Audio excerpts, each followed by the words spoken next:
स्वागत है smart IAS classes में एक बार फिर से। आज आप लोगों का एक नया चैप्टर बौद्ध धर्म स्टार्ट करने चल रहे हैं, तो आप लोग अच्छे से पढ़िए। ये परीक्षा की दृष्टि से बहुत ही ज़्यादा इम्पॉर्टेंट चैप्टर है। तो चलिए देर न करते हुए हम लोग बौद्ध धर्म पढ़ते हैं और इसके विषय में जितने भी इम्पॉर्टेंट फैक्ट हैं सब अध्ययन करेंगे अच्छे से। तो देखिए, सबसे पहले बौद्ध धर्म की बात करें तो बौद्ध धर्म के संस्थापक कौन थे?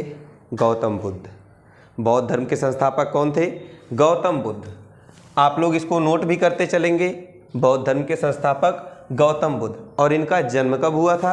563 ईसा पूर्व में। पूछा गया क्वेश्चन है, इनका जन्म कब हुआ था? 563 ईसा पूर्व में। कहाँ पर हुआ था? लुम्बिनी में हुआ था। लुम्बिनी जगह कहाँ पर है?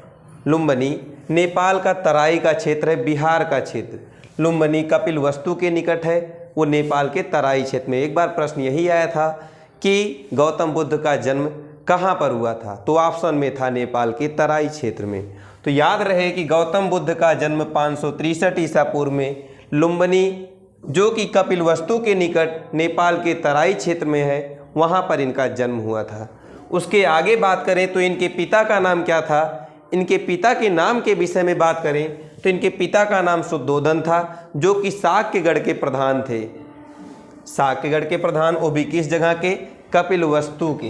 क्योंकि इनका जन्म कपिलवस्तु में हुआ था तो इनके पिता भी कपिलवस्तु के रहने वाले होंगे। तो कपिलवस्तु के शाक्यगढ़ के प्रधान कौन थे? शुद्धोधन, जो कि कौन थे? इनके पिता थे। तो गौतम बुद्ध के पिता का नाम शुद्धोधन। किस कुल के थे? शाक्य कुल के थे। उसके बाद बात करें माता, इनकी माता का नाम क्या था? महामाया। गौतम बुद्ध के माता का नाम क्या था? महामाया। कहीं कहीं पर इनका नाम महादेवी भी मिलता है। महामाया या महादेवी, ये किस कुल की थी? ये कोलीय गणराज्य की कन्या थी। महामाया किस गणराज्य की कन्या थी? कोलीय गणराज्य की कन्या थी। गौतम बुद्ध की माता का नाम महामाया। उसके बाद करें, इनके जब गौतम बुद्ध का जन्म हुआ उसके 7वें दिन ही इनकी माता की मृत्यु हो गई। उसके बाद इनका पालन पोषण किसने किया? इनकी मौसी ने किया, जिनका नाम क्या था? आप लोग देखिए, जिनका नाम क्या था? गौतमी, महाप्रजापति गौतमी। इनकी मौसी का नाम क्या था? महाप्रजापति गौतमी। उन्होंने इनका पालन पोषण किया। और उसके बाद इनकी पत्नी 16 साल की उम्र में इनकी शादी हो गई। और इनकी पत्नी कौन बन गई? यशोधरा। 16 साल की उम्र बहुत कम उम्र होती है, लेकिन उस समय में इतने उम्र में शादी कर दी जाती थी। तो 16 साल की उम्र में गौतम बुद्ध की शादी हो गई। किसके साथ हुई? यशोधरा के साथ। ये भी शाक्य कुल की महिला, शाक्य कुल की कन्या थी। उसके बाद इन्हीं यशोधरा का अन्य नाम भी मिलता है, प्रश्न में पूछ लिया जाता है यशोधरा का अन्य नाम क्या था? तो गोपा था, बिंबा था, भद्रकच्छा था। फिर से देखिए, हमने पढ़ा इनका जन्म 563 ईसा पूर्व। जन्म स्थान लुम्बिनी कपिलवस्तु के निकट नेपाल के तराई क्षेत्र में। पिता का नाम शुद्धोधन, जो कि कपिलवस्तु के शाक्यगढ़ के प्रधान थे। माता का नाम महामाया या महादेवी, जो कि कोलीय गणराज्य की प्रधान थी। फिर इनका पालन पोषण किसने किया? इनकी मौसी ने किया, जिनका नाम क्या था? महाप्रजापति गौतमी। उसके बाद इनकी पत्नी यशोधरा, जिनका अन्य नाम क्या था? गोपा, बिंबा और भद्र कच्छा। गोपा, बिंबा, भद्रकच्छा। 16 साल की उम्र में ही इनकी शादी हो गई। उसके बाद बचपन का इनका नाम क्या था? सिद्धार्थ। इनके एक लड़का भी था। यशोधरा या कहा जाए बुद्ध जी के एक लड़का था, जिसका नाम क्या था? राहुल इन्हीं का लड़का था। उसके बाद इनकी मृत्यु कब हुई? 483 ईसा पूर्व में इनकी मृत्यु हो गई। कहाँ पर? कुशीनगर में। कुशीनगर में इनकी मृत्यु हो गई। एक बार प्रश्न यही आया था, कुशीनगर किस महाजनपद में पड़ता है? तो कुशीनगर मल्ल महाजनपद में पड़ता है। मल्ल महाजनपद की राजधानी क्या है? कुशीनगर। यहीं पर इनकी मृत्यु हुई थी। कहाँ पर? मल्ल महाजनपद की राजधानी कुशीनगर में 483 ईसा पूर्व में इनकी मृत्यु हो गई। इनके मृत्यु के पश्चात ही बौद्ध संगीतियाँ स्टार्ट हो गई थी। पहली बौद्ध संगीति 483 ईसा पूर्व में ही स्टार्ट हुई थी। तो अभी हम लोग बौद्ध संगीतियों की चर्चा करेंगे, तो पहले हम लोग इसकी चर्चा करते हैं। आगे देखिए, इनको जब ये बाहर निकले तो इनको इनके मन में वैराग्य की भावना आई, लेकिन इन्होंने कुछ दृश्य, महत्वपूर्ण दृश्य देखे। उसके बाद ये सन्यासी बनने का, वैराग्य धारण करने का विचार इनके मन में आया। तो कौन कौन सी दृश्य देखे, इनको क्रम से पूछते हैं। तो पहले वृद्धि व्यक्ति को, एक वृद्ध व्यक्ति को देखे, बूढ़े व्यक्ति को देखे, बुजुर्ग व्यक्ति को देखे, उसके बाद एक बीमार व्यक्ति को देखे।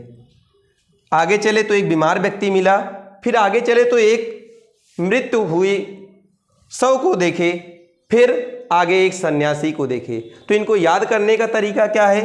कोई व्यक्ति वृद्ध हो जाता है, वृद्ध होने के बाद बीमार हो जाता है, बीमार होने के बाद वो मर जाता है या मृत्यु हो जाती है उसकी। तो पहले वृद्ध व्यक्ति को, फिर बीमार व्यक्ति को, फिर मृत्यु शव को देखे। उसके बाद फिर इनका मन बहुत द्रवित हो गया और बोले ये सब मोह माया है, अब मैं क्या बनूंगा? सन्यासी बनूंगा। तो ये सन्यासी को देखे। फिर इनके मन में आया कि हम भी वैराग्य धारण करेंगे, और ये वैराग्य धारण कर लिए। 29 वर्ष के थे तभी इन्होंने अपने घर का त्याग कर दिया। जब इनकी उम्र 29 साल की थी तभी इन्होंने अपने घर का त्याग कर दिया। और इनके गृह त्याग को क्या कहा जाता है? बौद्ध ग्रंथों में महाभिनिष्क्रमण कहा जाता है, महाभिनिष्क्रमण कहा जाता है। 29 वर्ष की अवस्था में इन्होंने अपना गृह त्याग कर दिया और आगे चलकर बोध गया में निरंजना नदी के किनारे, जिसको अन्य नाम भी मिलता है फाल्गु नदी, निरंजना नदी या फाल्गु नदी के किनारे पीपल के वृक्ष के नीचे बैठकर 7वें दिन इन्होंने ज्ञान प्राप्ति की। फिर से सुनिए, इनको ज्ञान की प्राप्ति, ज्ञान शब्द का बौद्ध धर्म में किससे वर्णित किया गया? बोधि शब्द से। बोधि मतलब ज्ञान होता है। और इनको ज्ञान की प्राप्ति कब हुई? ज्ञान की प्राप्ति जब ये 29 वर्ष की अवस्था में गृह त्याग करके आगे निकले। तो जब ये कहाँ पहुँच गए? उर्वेला बोधगया में पहुँच गए। तो वहाँ पर इनको ज्ञान की प्राप्ति हुई। ये पीपल के वृक्ष के नीचे बैठे हुए थे और 7वें दिन इनको ज्ञान की प्राप्ति हुई। और इसी घटना को क्या कहा जाता है? जो इनको ज्ञान की प्राप्ति हुई वो वैशाख पूर्णिमा के दिन इनको प्राप्त हुई। आया था एक बार प्रश्न, निरंजना नदी का अन्य नाम क्या है? तो निरंजना नदी को फाल्गु नदी भी कहते हैं। ये अपना प्रथम उपदेश कहाँ पर दिए? तो आप लोग जानते हो कि इनको प्रथम उपदेश सारनाथ में अपना दिए। पहला उपदेश कहाँ दिए? सारनाथ में दिए। सारनाथ जिसका अन्य नाम मृगदांव भी है, सारनाथ का अन्य नाम मृगदांव भी है। और किसको दिए थे पहला उपदेश? तो 5 ब्राह्मणों को दिए थे। गौतम बुद्ध ने अपना पहला उपदेश मृगदांव सारनाथ में दिए। कहाँ पर? 5 ब्राह्मणों को दिए। किसको दिए? 5 ब्राह्मणों को दिए। और इनके प्रथम उपदेश की घटना को बौद्ध ग्रंथों में किस नाम से वर्णित किया गया है? धर्मचक्र प्रवर्तन के नाम से वर्णित किया गया है। फिर से देखो, ये अपना प्रथम उपदेश सारनाथ में दिए। किनको दिए? 5 ब्राह्मणों को दिए। और इसको बौद्ध ग्रंथों में किस नाम से वर्णित किया गया? धर्मचक्र प्रवर्तन। गौतम बुद्ध के प्रथम उपदेश को क्या कहा जाता है? धर्मचक्र प्रवर्तन कहा जाता है। उसके बाद इनके कुछ शिष्य भी बने और इनको कुछ दान भी किए। जैसे शासक बिंबिसार, जो कि राजगिरी का शासक था, इनको वेणुका वन विहार दान में दिया। विहार क्या होता है? जहाँ पर बौद्ध लोग रहते थे, जो पवित्र स्थान पर बौद्ध लोग निवास करते थे, उसी को विहार कहा जाता था। तो बिंबिसार ने इनको वेणुका वन विहार दान में दिया। प्रश्न यही आएगा कि वेणुका वन विहार गौतम बुद्ध को किसने दान में दिया? तो किसने दिया? बिंबिसार ने दिया। उसके बाद उदयन ने भी, कौशाम्बी के उदयन ने भी इनको घोषिता वन विहार दान में दिया। कौन सा वन विहार दान में दिया? घोषिता वन विहार दान में दिया। 2 विहार बहुत ही ज़्यादा इंपॉर्टेंट है। वेणु वन विहार, एक वेणु वन विहार और दूसरा घोषिता वन विहार। ये दोनों विहार दान में किसने दिया?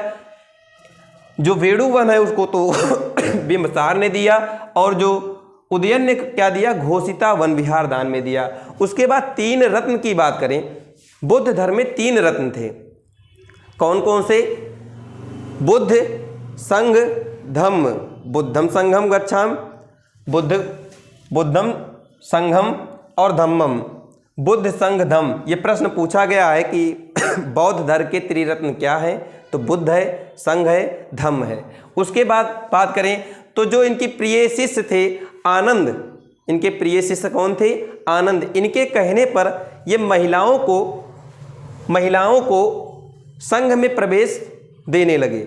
संघ जो कि आप लोग देख रहे हो त्रिरत्न का भाग है, इसमें प्रवेश नहीं होता था पहले महिलाओं का, लेकिन वैशाली के संघ के कहने पर वैशाली के आनंद के कहने पर इन्होंने संघ में प्रवेश प्रारंभ कर दिया। किसकी? महिलाओं की। तो पहली महिला कौन सी थी जो संघ में एंट्री ली अपनी?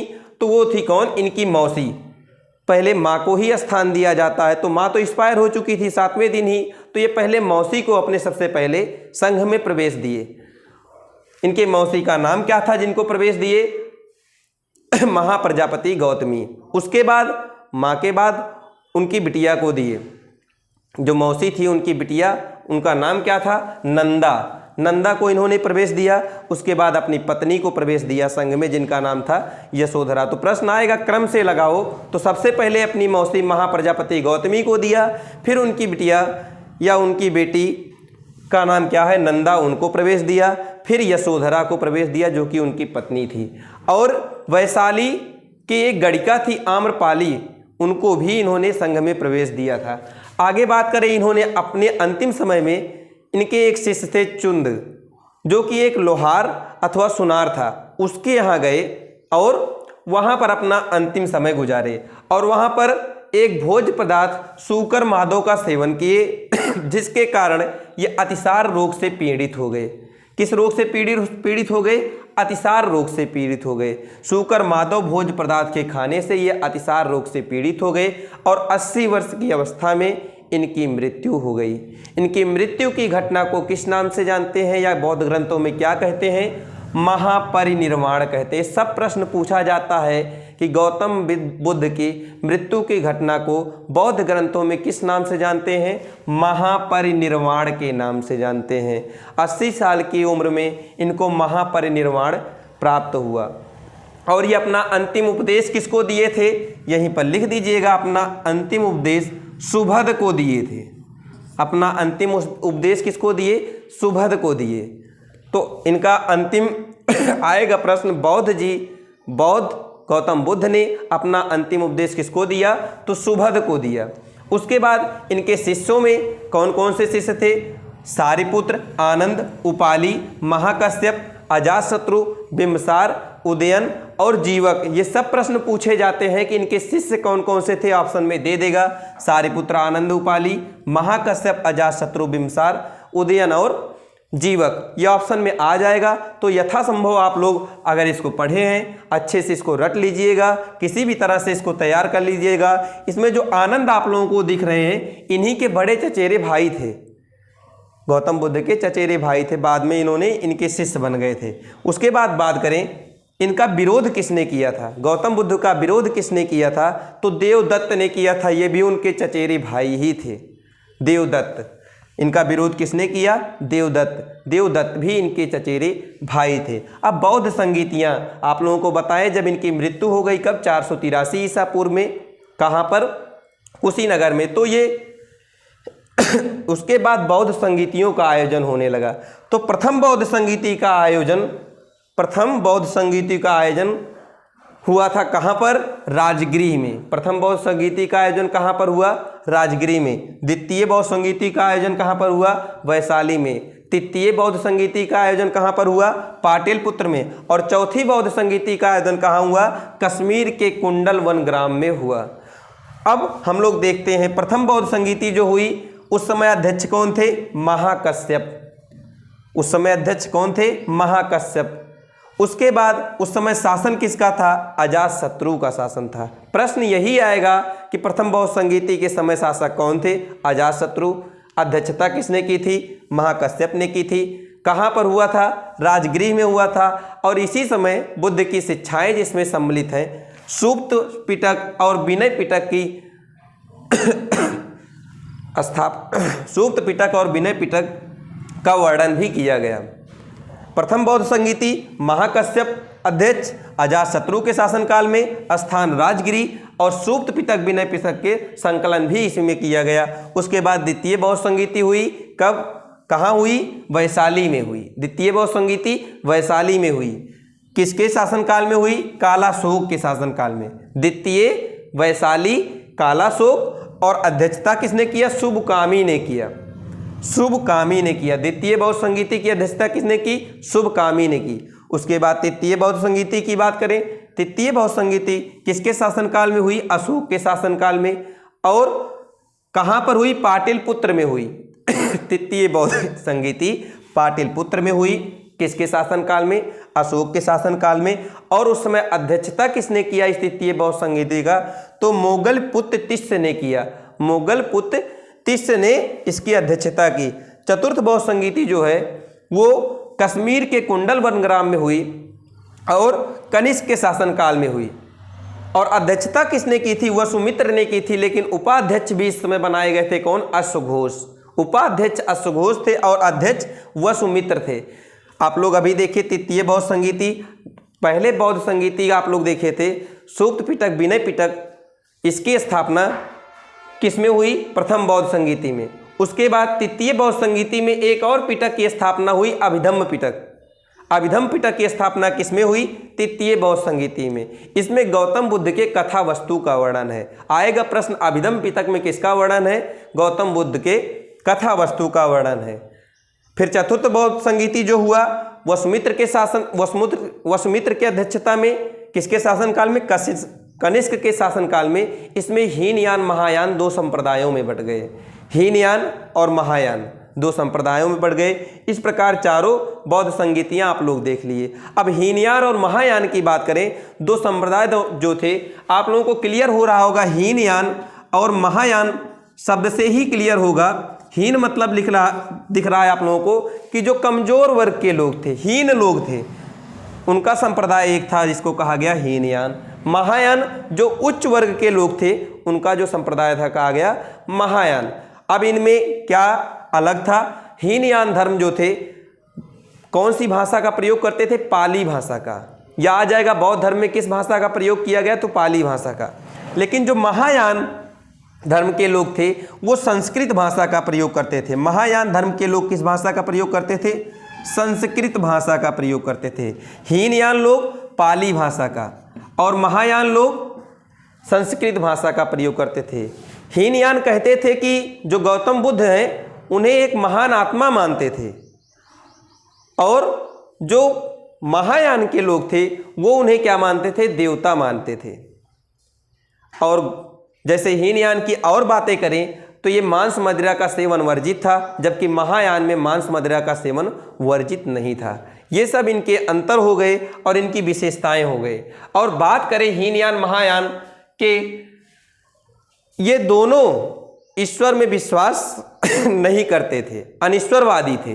कहने का मतलब बौद्ध धर्म जो था वो अनिश्वरवादी था। लेकिन इनको पुनर्जन्म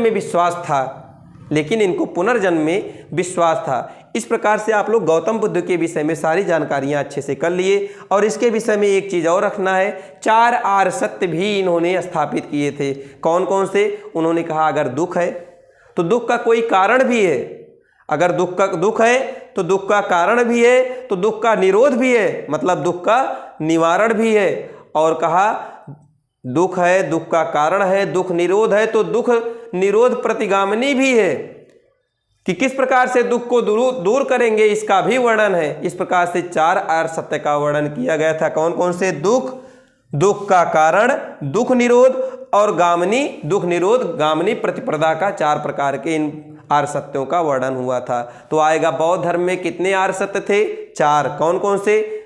दुख, दुख का कारण, दुख निरोध दुख गामिनी प्रतिप्रदा। इस प्रकार से 4 आर्य सत्य थे। इतने ही इंपॉर्टेंट फैक्ट थे जो आप लोगों को बौद्ध धर्म से पूछे जाते हैं। कैसा लगा आप लोगों को ये वीडियो? कमेंट बॉक्स में ज़रूर बताएं। जय हिंद, जय भारत।